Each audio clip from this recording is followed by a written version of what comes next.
The Olympus OMD E-M1 Mark II is a great camera that keeps getting better. And thanks to Firmware 2.0, there's some excellent new features.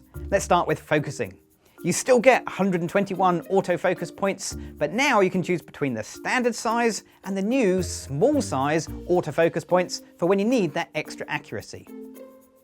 You'll discover there's been an improvement to the continuous autofocus performance, and video shooters, you're not left out either with better image stabilisation.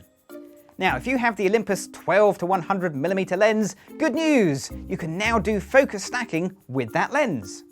One of my favourite features of the E-M1 Mark II has always been Pro Capture. It's a great way to ensure you never miss that critical shot when things are happening that are slightly unpredictable. Well, now there's an improvement to how you use it. On the screen, when you half press the shutter in Pro Capture mode, a small icon indicates that you're recording images. But that's not all. Dive into the menu and you can change the number of pre-captured images. It's gone up from a maximum of 14 to a maximum of 35. Other improvements? Well, if you shoot in silent shutter mode under certain types of LED lighting, any problems with banding will have been reduced.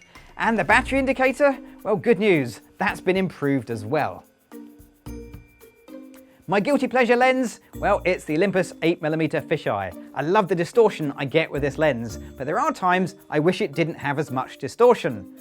Well, now if I jump into the custom menu, go down to J1, I can remove the fisheye distortion in camera, and you'll see the correction displayed live as well. Now, if you enjoy doing creative effects in camera, head to the art mode and you'll find two new art filters. Bleach Bypass 1 and Bleach Bypass 2. With so many great improvements on Firmware 2.0, there's loads of reasons why you should get your Olympus camera, go out there and take some great pictures. I'm Gavin Hoey, thanks for watching.